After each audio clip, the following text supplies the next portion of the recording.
केलेली आहे. अर्धवट माहिती असली आणि माणसाला स्वतःच्या भावाचं नाव मोठं आहे त्यामुळे यांना लोक विचारतात.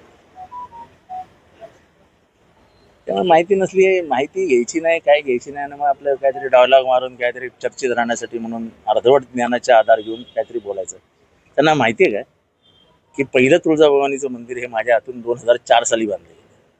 हा जीर्णोद्धार होता. रस्त्यावरचं मंदिर काढून आम्ही लोकांना रस्ता मोकळा करून दिला आणि नवीन मंदिर. तर हिंदू आणि देऊळ बांधण्याचा काय संबंध आहे? म्हणजे काय हिंदू होण्यासाठी ते देऊळ बांधावं लागणार का काही? म्हणजे असं काय आदेश निघालाय का महाजनांचा? आणि मी हिंदू आहे की नाही हे महाजन ठरवणार.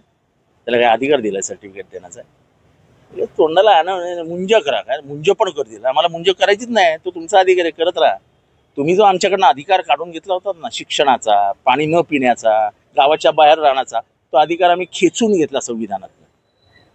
तो मंजीचा अधिकार तुमच्याकडेच ठेवा, तुम्हीच करा तुमची मुंज. त्यांचं असं म्हणणं आहे की हिंदूंशिवाय राजकारण करू शकत नाही. असंही कोणी सांगितलं?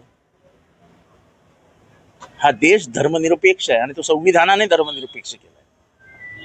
यांना संविधानाबद्दलच प्रेम नाही, आस्था नाही, आदर नाही. ते माणसं अशी बरळत असतात आणि त्यांच्या बरळण्याला फार काही किंमत देण्याची गरज. बरोबर.